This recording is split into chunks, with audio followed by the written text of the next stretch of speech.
Clinical materia Medicare একটা ঔষধের লক্ষণগুলো সমূলে বিস্তারিতভাবে আলোচনা করা হয়ে থাকে। একটা উদাহরণ দিচ্ছি, তাহলে আপনাদের বোঝার সুবিধা হবে। আপনারা বিভিন্ন ম্যাটেরিয়া মেডিকায় পড়েছেন, আমাদের যে ইপিকাকুয়ানা বা ইপিকাকনা যে রেমিডিটি আছে, সেই রেমিডিটির একটা গুরুত্বপূর্ণ লক্ষণ হচ্ছে বমি বমি ভাব বা বমি করা। এখন যদি আপনাকে প্রশ্ন করা হয় যে এই যে ইপিকাকনার বমি বমি ভাব বা বমি করা এই লক্ষণটি আসে কেন, তাহলে আপনি কিন্তু সহজে উত্তর দিতে পারবেন না। কেননা অন্য অন্য ম্যাটেরিয়া মেডিকায় এই বমি বমি ভাব বা বমি করা ইপিকাকনার এই লক্ষণটি কেন আসে এবং কিভাবে আসে সেটা আলোচনা করা নেই। আমি আজকে আপনাদের দেখাবো যে ইপিকাকনার যে লক্ষণগুলো, সেই লক্ষণগুলো কেন এবং কিভাবে আসে। আপনি যদি এটা ধৈর্য ধরে শুনে বুঝে মনে রাখতে পারেন, তাহলে ঔষধ নির্বাচনের ক্ষেত্রে আপনার মতো দক্ষ চিকিৎসকের জুড়ি মেলা ভার। তো যাই হোক, আমি প্রথমেই এই ভিডিও কন্টেন্টটি লিখি, তাহলে আপনাদের বলতে এবং বোঝাতে সুবিধা হবে। ভিডিও কন্টেন্টটির নাম হবে 6 ক্লিনিক্যাল symptoms of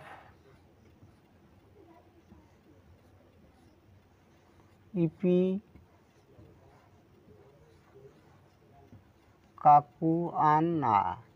ঠিক আছে, এটার বাংলা মানেটা হবে যে ইপিকাকনার 6টি ক্লিনিক্যাল লক্ষণ। আমি আপনাদের অনুরোধ করব যে আপনারা এই লক্ষণগুলো একটু ধৈর্য ধরে বোঝার চেষ্টা করুন, তাহলে আপনাদের ভীষণ উপকারে আসবে। আমাদের যে ইপিকাকনা বা ইপিকাকুয়ানা যে রেমিডিটি, এই রেমিডিটি ব্রাজিলের এক প্রকার গাছ আছে, সেই গাছের শিকড়ের যে রস, সেই রস থেকে আমাদের এই ইপিকাকুয়ানা বা ইপিকাকনা রেমিডিটি প্রস্তুত হয়। এখন এই গাছের যে রস অর্থাৎ ইপিকাকনার যে রস, সেই রসের মধ্যে অ্যামিটিন নাম করে একটা পদার্থ থাকে। কি বললাম আমি আপনাদের লিখে দেখাই 1 নম্বরে, সেটা হচ্ছে অ্যামিটিন। অ্যামিটিন নাম করে একটা পদার্থ থাকে, মানে ওই ইপিকাকনা ঔষধের মধ্যে।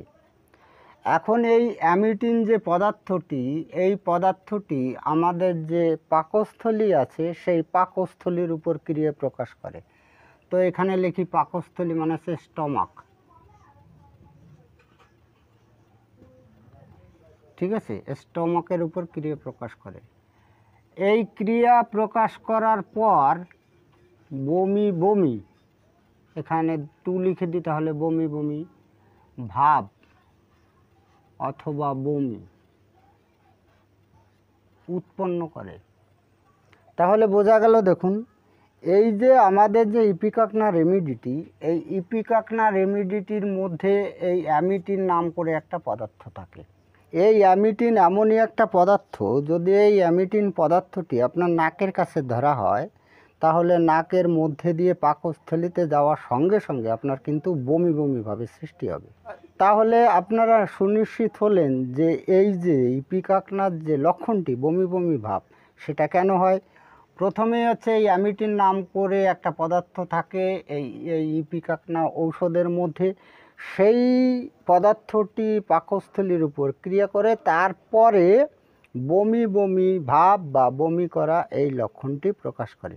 একদম ক্লিয়ার। তাহলে বুঝতে পারলেন যে কেন বা বমি বমি ভাব এই লক্ষণটি প্রকাশ করে। দ্বিতীয়তে মানে পরবর্তীতে এই যে ইপিকাকনা, এই ইপিকাকনা রসের মধ্যে আর একটি অ্যাসিড থাকে, সেটাকে বলা হয়, আমি লিখে দেখাই,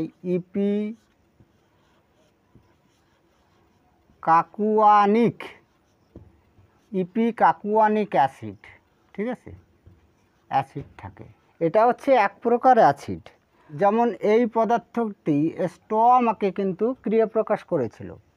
তো এই যে অ্যাসিডটি অর্থাৎ ইপিকাকুয়ানিক অ্যাসিডটি, এই অ্যাসিডটি নিউমোগ্যাস্ট্রিক নার্ভ, আমি আপনাদের লিখে দেখাই তাহলে বুঝতে সুবিধা হবে।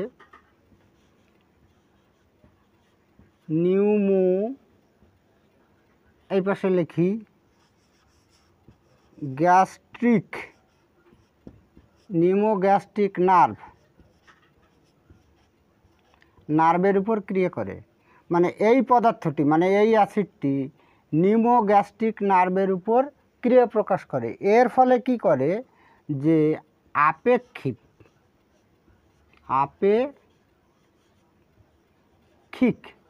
কাশি, আপেক্ষিক প্রকৃতির কাশি উৎপন্ন করে।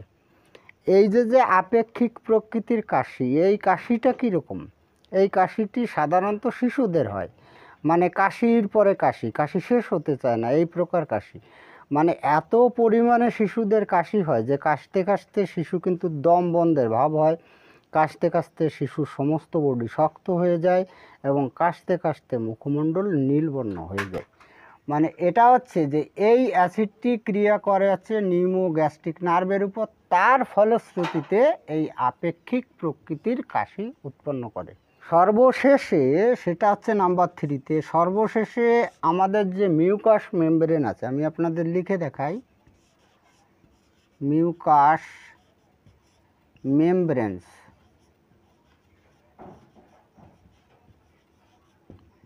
সর্বশেষে আমাদের যে মিউকাস মেমব্রেনস আছে, সেই মিউকাস মেমব্রেনের উপর ক্রিয়া প্রকাশ করে প্রচুর প্রচুর প্রচুর লালা নিঃসরণ ঘটায়। তাহলে বোঝা গেল আমাদের যে মিউকাস মেমব্রেন আছে, মিউকাস মেমব্রেন কোথায় আছে? একেবারে মুখ থেকে একেবারে পায়ু ছিদ্র পর্যন্ত মিউকাস মেমব্রেন আছে। সেখানে ক্রিয়া প্রকাশ করে প্রচুর লালা নিঃসরণ ঘটায়, অর্থাৎ মুখ দিয়ে লালা নিঃসরণ ঘটায়। যদি আপনি ইপিকাকনা রেমিডিটি ব্যবহার করতে চান তাহলে মোটামুটি এই 3টি লক্ষণ থাকার দরকার হয়। এছাড়াও ডক্টর ফ্যারিংটন সাহেব বলেছেন, যারা সহজে রেগে যায় এবং যারা বিভিন্ন কিছু পাওয়ার আকাঙ্ক্ষা করে কিন্তু কার্যত সে জানেই না যে কি পাওয়ার আকাঙ্ক্ষা করে, এরকম ব্যক্তি, শিশু, যে সমস্ত শিশু অবিরত কান্নাকাটি করে এবং চিৎকার করে, এবং যে সমস্ত যুবক কোপন ও অসন্তুষ্ট স্বভাবের, তারাই হচ্ছে এর উপযুক্ত ক্ষেত্র। দেখুন, এই জায়গাটিতে আমি যে কথাগুলো বলেছি সেখানে কিছু জটিল জটিল কথা রয়েছে। সেই জটিল কথাগুলো কি? সেটা হচ্ছে যে বহু কিছু পাওয়ার আকাঙ্ক্ষা করে এরকম মানুষ যারা আছে তাদের ক্ষেত্রে উপযুক্ত হয়।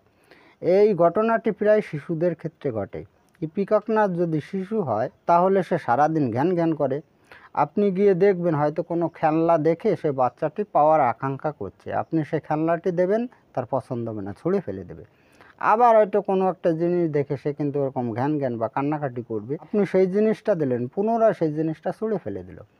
এটার মানে হচ্ছে যে সে বিভিন্ন রকম বস্তু পাওয়ার আকাঙ্ক্ষা করে, অর্থাৎ রোগীরা, কিন্তু সে যে কী চাচ্ছে প্রকৃতপক্ষে সেটা কিন্তু জানে না। যদি এই প্রকৃতি রোগী হয় তাহলে সেই প্রকৃতি রোগীদের জন্য আপনি ভাবতে পারেন, যারা সহজে রেগে যায় তাদের জন্য আপনি ভাবতে পারেন, যে সমস্ত শিশুরা সারাদিন কান্নাকাটি বা চিৎকার করে তাদের জন্য ভাবতে পারেন, এবং যারা যুবক ইয়াং তারা যদি কোপন স্বভাবের হয় বা অসন্তুষ্ট স্বভাবের হয় তাদের জন্য এই রেমিডিটি ভাবতে পারে। আজকের ভিডিওতে এই গুরুত্বপূর্ণ রেমিডিটির 6টি ক্লিনিক্যাল লক্ষণ সম্পর্কে আপনাদের ধারণা দেব।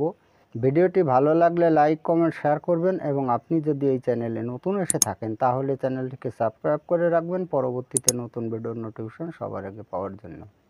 ডক্টর ফ্যারিংটন সাহেব রোগের ভিত্তিতে যে ক্লিনিক্যাল লক্ষণগুলো বর্ণনা করেছেন তার মধ্যে গুরুত্বপূর্ণ 6টি ক্লিনিক্যাল লক্ষণ আমি আপনাদের খুব সহজ সরল ভাষায় ব্যাখ্যা করে শোনাবো। আমি আপনাদের রিকোয়েস্ট করব আপনারা ভিডিওটি না টেনে যদি এগুলো মনোযোগ দিয়ে শোনেন তাহলে নিশ্চিত আপনাদের ভীষণ উপকারে আসবে। আমি আপনাদের প্রথমে বলবো নাম্বার 1-এ, সেটা হচ্ছে মাথার রোগের ক্ষেত্রে। ইপিকাকনার যে মাথায় পেইন, সেই মাথায় পেইন প্রায় একদিকে হয়, মানে একপাক্ষিক বেদনা যেটাকে বলা হয়। এখন এই বেদনা প্রবল আকার ধারণ করে। এই বেদনার ধমকে মুখমণ্ডল নীল বা হলুদ বর্ণের হয়ে যায়, চোখের চারিদিকে নীল নীল দাগ পড়ে যায়, মাথায় যদি পেইন হয় তাহলে বিভিন্ন প্রকার লক্ষণ বা উপসর্গ কিন্তু অবশ্যই দেখা দেবে। তা অন্য যে উপসর্গ থাকুক বা না থাকুক, এখন ডক্টর ফ্যারিংটন সাহেব কি ক্লিনিক্যাল লক্ষণটি বলেছেন। তো সেক্ষেত্রে ক্লিনিক্যাল লক্ষণটি হবে বমি বমি ভাব বা বমি করা। যদি আপনি এই ক্লিনিক্যাল লক্ষণটি পান, তবে সে যেরকমই মাথায় যন্ত্রণা হোক না কেন, সেখানে আপনার একমাত্র ঔষধ হবে ইপিকাকনা। আপনাদের দ্বিতীয় লক্ষণটি বলি, সেটা হচ্ছে চোখের রোগের ক্ষেত্রে। চোখের প্রদাহ বা চোখে পেইন হলে এই ইপিকাকনা ঔষধটি ব্যবহার করা হয়। এখন এই যে চোখের প্রদাহ বা পেইনের জন্য চোখের যে বিভিন্ন প্রকার লক্ষণ আসে, সেটা আপনার দেখার প্রয়োজন নেই। এক্ষেত্রে ডক্টর ফ্যারিংটন সাহেব যে ক্লিনিক্যাল লক্ষণটি বলেছেন, সেটা হচ্ছে যে চোখ মেলা মাত্র অশ্রুস্রাব এই লক্ষণটি থাকা চাই। বিষয়টি একটু ক্লিয়ার করে বলি, সেটা হচ্ছে ইপিকাকনার যে রুগীরা, সেই রুগীদের যখন চোখের সমস্যা দেখা দেয়, তখনই সে প্রায় চোখ বন্ধ করে থাকতে চায়। এখন 24 ঘন্টা তো চোখ বন্ধ করে থাকা সম্ভব নয়। যখনই সে চোখ মেলে, মানে চোখ খোলে, তখনই কিন্তু চোখ জলে ভরে যায়। এটাই বলা হয়েছে। যদি আপনি চোখের রোগের জন্য এই রেমেডিটি ব্যবহার করতে চান, তাহলে চোখ খোলা মাত্র অশ্রুস্রাব এই ক্লিনিক্যাল লক্ষণটি থাকা চাই। আপনাদের নাম্বার 3তে বলি, সেটা হচ্ছে আমাশয় রোগ। আমাশয় রোগের একটা অমৃততুল্য ঔষধ হচ্ছে আমাদের এই ইপিকাকনা। এই ইপিকাকনার রুগীদের মিষ্টি দ্রব্য খেয়ে, তারপরে ফল খেয়ে, আইসক্রিম খেয়ে কিন্তু প্রায় আমাশয় হয়। এখন আমাশা হলে তো বিভিন্ন রকম উপসর্গ দেখা দেবে, কত রকম উপসর্গ দেখা দেবে, এটাকে মুখস্থ করে রাখা সম্ভব? একটা মানুষের পক্ষে কিন্তু সম্ভব নয়। এখন এই আমাশয় রোগে যদি আপনি ব্যবহার করতে চান, তাহলে জিভ কিন্তু পরিষ্কার থাকা চাই। এই ক্লিনিক্যাল লক্ষণটি থাকতে হবে। যদি এই ক্লিনিক্যাল লক্ষণটি থাকে, তাহলে সেই আমাশয় রোগের একমাত্র ঔষধ হবে আমাদের এই ইপিকাকনা। আপনাদের নাম্বার 4 ক্লিনিক্যাল লক্ষণটি বলি, সেটা হচ্ছে ফুসফুসের রোগ। আপেক্ষিক প্রকৃতির কাশি। আমি প্রথমে বলে গেছি এই কাশিটা কীরকম। হাঁপানি, হুপিং কাশি, বুকে শ্লেষ্মা সঞ্চয় ইত্যাদি বিভিন্ন প্রকার ফুসফুসের রোগে এই ঔষধটি একেবারে অমৃততুল্য ফল দেয়। এখন ডক্টর ফ্যারিংটন সাহেব বলেছেন যে এই ফুসফুসের রোগে যদি ব্যবহার করতে হয়, তাহলে কাশতে কাশতে দম আটকানো এবং বমি করে ফেলা এই ক্লিনিক্যাল লক্ষণটি থাকা চাই। যদি এই লক্ষণটি থাকে, তাহলে ফুসফুসের যে রোগ হোক না কেন, আপনার একমাত্র ঔষধ হবে ইপিকাকনা। আপনাদের নাম্বার 5-এ বলি, বমি বমি ভাব বা বমি করা। আপনারা সকলেই জানেন যে ইপিকাকনা কিন্তু বমির একটা ফার্স্ট ক্লাস ঔষধ। এখন কথা হচ্ছে যে এই ইপিকাকনার বমিটার প্রকৃতিটা কীরকম হয়, সেটাও একটু জানার দরকার। অবিরত কষ্টকর বমি, মানে বমি হতেই থাকে এবং এই বমি করতে ভীষণ কষ্ট হয়। তাই বলা হয়েছে যে ইপিকাকনার যে বমি, সেই বমিটা হচ্ছে অবিরত এবং কষ্টকর কাশি। তো বমির কিন্তু আরও বিভিন্ন প্রকার উপসর্গ থাকতে পারে। তো যে ধরনের উপসর্গ থাকুক না কেন, ডক্টর ফ্যারিংটন সাহেব যে ক্লিনিক্যাল লক্ষণটি বলেছেন, সেটা হচ্ছে যে প্রচুর লালা নিঃসরণ অথবা ফাঁকা উদ্গারের চেষ্টা থাকা চাই। মানে সেই বমি বমি ভাব বা বমির সঙ্গে প্রচুর লালা নিঃসরণ হতে হবে, অথবা ফাঁকা উদ্গার। ফাঁকা উদ্গারটা বোঝেন তো? মানে বমিতে কিছুই বেরোচ্ছে না, তথাপিও বমি বমি ভাব, মানে হচ্ছে ওয়াক ওঠা, সেটা থাকবে। নতুবা এই বমির সঙ্গে প্রচুর লালা নিঃসরণ থাকা চাই। যদি এই ক্লিনিক্যাল লক্ষণটি থাকে, তাহলে আপনার একমাত্র ঔষধ হবে ইপিকাকনা। আপনাদের সর্বশেষ ক্লিনিক্যাল লক্ষণটি বলি, সেটা হচ্ছে রক্তস্রাব। রক্তস্রাবেরও একটা উৎকৃষ্ট ঔষধ হচ্ছে আমাদের এই ইপিকাকনা। মুখ থেকে রক্তস্রাব, পাকস্থলী থেকে রক্তস্রাব, ফুসফুস থেকে রক্তস্রাব, তারপরে মূত্রদ্বার, মলদ্বার, বিভিন্ন জায়গা দিয়ে কিন্তু রক্তস্রাব হতে পারে। তো রক্তস্রাব যেখান থেকে হোক গে, সেটা আপনার দেখার প্রয়োজন নেই। এখানে ডক্টর ফ্যারিংটন সাহেব যে ক্লিনিক্যাল লক্ষণটি বলেছেন, সেটা হচ্ছে রক্ত লাল টকটকে বর্ণের থাকা চাই। যে রক্তস্রাবটি হবে সেই রক্তস্রাবটি অবশ্যই লাল বর্ণের টকটকে থাকা চাই। যদি এই ক্লিনিক্যাল লক্ষণটি থাকে তাহলে যে কোনো ধরনের রক্তস্রাবে আপনি এই ঔষধটি ব্যবহার করতে পারেন। আপনাদের সর্বশেষ যে পয়েন্টটি বলবো সেটা হচ্ছে ঔষধের শক্তি আর হচ্ছে ডোজ। আপনি 6 শক্তি বা 30 শক্তি সূক্ষ্ম মাত্রায় ডোজ বানিয়ে ব্যবহার করতে পারেন।